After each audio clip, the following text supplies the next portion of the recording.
The King of the Hill revival actually looks like what could be a huge success and what revivals should be, and I know we haven't seen anything yet, but the possibility of this show is a lot better than most other revivals we have seen or were announced. Out of the way, Confucius! I'll perform CPR. As a woke straight male ally, let me put my lips on this unconscious black woman to show how woke and straight I am. Well, this sucks. Like, there's actual merit and reason to bring the show back when others are just coming back as a cash grab. And on top of that, Mike Judge has actually been killing it lately with popular shows like the Beavis and Butthead revival, which came out, as well as Common Side Effects, which he had a decent part of, which is actually really good. So go check it out if you haven't already. It's probably one of the better shows that have come out this year, including like Invincible and other really, really good stuff. So it's safe to say that I'm pretty optimistic about what this show could be, and honestly, there's a decent amount of information that is leaked and revealed so far. And there's actually a full video intro that has come out, which is likely the last piece of big news that we're gonna get. So what do we know so far? We know that it has aged up a little bit more for a modern kind of show to take place in 2025, which is something close to where we are now. The original show was based in the late 90s and early 2000s, so it's kind of airing around the same time as when it's set. We also had a very early reveal in the show. Kind of the first one that came out was Bobby Hill as a chef. This is kind of hard to see picture and hard to read, but basically it's describing his love of food, which we did see in an episode of the show where he actually outcooked Peggy, and they actually kind of brought that back as continuity, which is pretty cool. I'm not sure if they're going to reference that past episode, but it's safe to say that that's probably tied in pretty heavily to it, and it's great to see that continuity in a show like King of the Hill where they just did not do that. Like, at all. They'll just have something happen and forget about the next episode. But they actually do call back in this specifically the Spog, Peggy, and Meatballs, which, again, just referencing back to that episode. So it's pretty cool to see that happen. We also got a kind of a reveal for all the episode titles for the new season of the show, for the revival, and it gives us a window into what to expect for the show, but it's not specifically really something I'm too concerned about, considering that this doesn't give us a good enough window. There's no description into it, as well as King of the Hill kind of has a boring episode idea. The episodes are always kind of boring in concept, but the way they actually play things out is more entertaining, so that's kind of what I'm expecting to be. You can take a look at it for yourself on the screen here if you want to check it out, or even look it up and see kind of what some of those episodes might be. I know they've revealed a little bit more since then, which kind of leads right into the storyboards that got leaked. So the storyboards came out, and I'm not going to go too in detail about it, but there's a lot of stuff on there that kind of gives you more specifics on how the episodes work. It's more of a leak and kind of spoilers, and I'm not going too deep into that, but we do know a good amount of information about some of the specific episodes because of that. If you actually want more information, there's a lot of people out there who have made specific videos on the storyboards, including Koth Talk, or at Koth Talk on TikTok.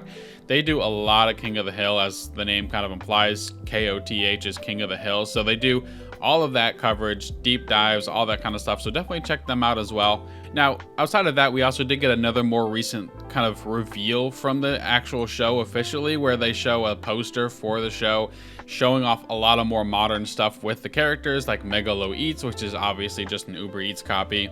We also see a drone dropping off an Alamo for the guys in the alleyway. We get to see Dale on VR and Boomhauer on his iPad, because he's an iPad kid now, I guess. I can already imagine some of the plots of Bill spending too much on Uber Eats and kind of going broke, or the guys getting stuff delivered by drones, and it kind of a huge thing a while ago, and it's been a little bit since this was kind of really, really relevant, but the drone thing and privacy issues are a huge thing as well, and I think it'd be pretty easy for Hank to have an episode where he's kind of complaining about that and he's having issues with it. A lot of people were shooting down drones when they kind of started becoming a big thing, as well as like laws and regulations around them were all over the place, and I think they've kind of reined them in. If you're a drone person, let me know in the comments, because I'm not too sure on how, kind of where that lands right now, but it's kind of a more modernized or more accepted thing now, so it's not as big of a deal as it used to be. But I still think that Hank, of all people, and some of the guys in the alley might have some issues or abuse those drones.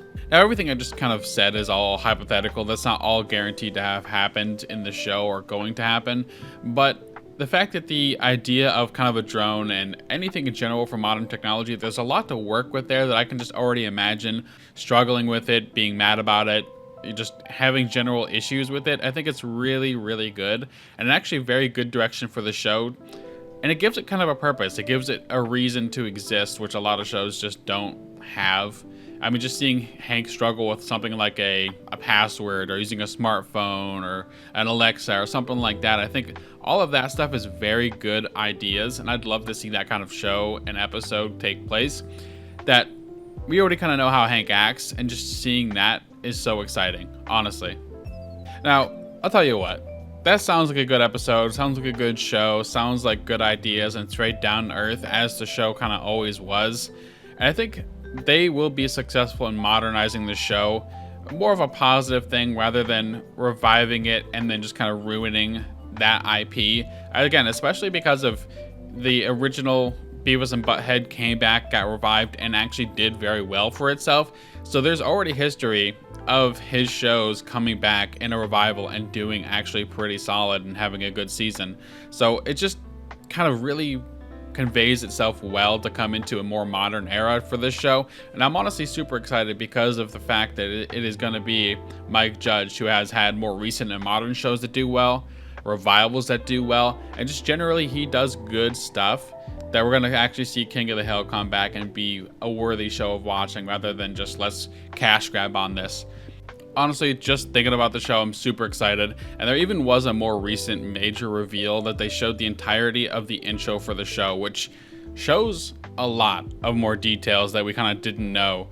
So we got Hank moving out and coming back to his home in Ireland at some point in the series. So I think it's kind of the introduction to him coming back to Ireland is when the show starts. And apparently he left to go do business in Saudi Arabia for a little while there during COVID and during some other stuff. He left and then came back to Ireland, I guess, to kind of reconnect with old friends. So it's interesting kind of where that's starting off. Also in the intro, we get to see some other stuff like those masks. Again, we have COVID, so that's going to be kind of a huge thing. Maybe they'll talk about it, but they're not going to take place during that time. So I'm not sure how big of a part that's going to play. Maybe Dale will have some kind of conspiracies about it. Also, there is a vote Dale Gribble for mayor sign, which is interesting. He's getting into politics. We already kind of know he's kind of a nut job. So I'm curious to see where that goes. I'm not too sure, but that is going to go somewhere, and I think it's going to be pretty entertaining. Just more Dale Gribble is fine with me. And obviously, like I mentioned, everything's aged up. So we get to see some of the characters older now. Like all the characters kind of aged up, including stuff like Bobby, Connie, and Joseph, which is interesting to see because we haven't seen everybody's character design revealed yet. So it's cool to see some of these older people pop in and kind of see what they look like. And honestly, we'll get to see them in the show.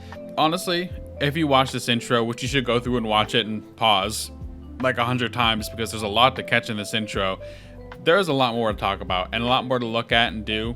I'm not going to make like a 30-hour video about every single detail, but honestly, it is very exciting to see all of these details pop up here, and I'm super excited to see more about this show.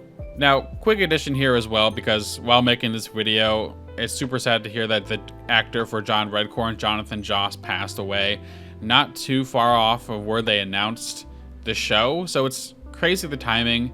The fact that he did John Redcorn and he's passed away right as this revival is coming out, it's just super tragic, the timing, and just in general, it's tragic to have something like this happen. You may also know him from Parks and Rec as well, which I did actually love him in Parks and Rec. I love that show. So it's just crazy, again, the timing on this. He did record some episodes for the revival. Obviously, we're not going to have him for future seasons, and it's up to be debated whether or not he gets recasted for another season if they do another season. But not even thinking about that right now because that's in the future and we don't have to worry about that. But he was tragically killed at his home. It was actually his burnt down home that his dogs passed away, and he was sitting there mourning over that dog. And I know that feeling. It is very sad. It is very tragic. It can really break you down, especially depending on how close you were with that dog. And honestly, to have his neighbors harass him for as much as they have been, I just really hope some kind of justice happens where this guy is arrested at this point in time. But the fact that this happened after multiple harassment claims from Jonathan Joss and they ignored those claims, honestly, just stay safe out there, guys. It's crazy how things are right now, and this is really just honestly tragic that this happened. To leave on a happier note here, the show is looking very good. Probably one of the more impressive revivals. Honestly, I'm very weary about revivals in general. Like, they just don't get done right, and for many, many reasons. So I'm hoping that this is really good, and this looks really good. I can already imagine that even if they do not as good of a job as the original show, it's still going to be good. So hopefully you guys all go out and watch it. There's kind of a lot kind of expected from this show, so hopefully it is actually good. Make sure to drop a comment and subscribe for more cartoon content.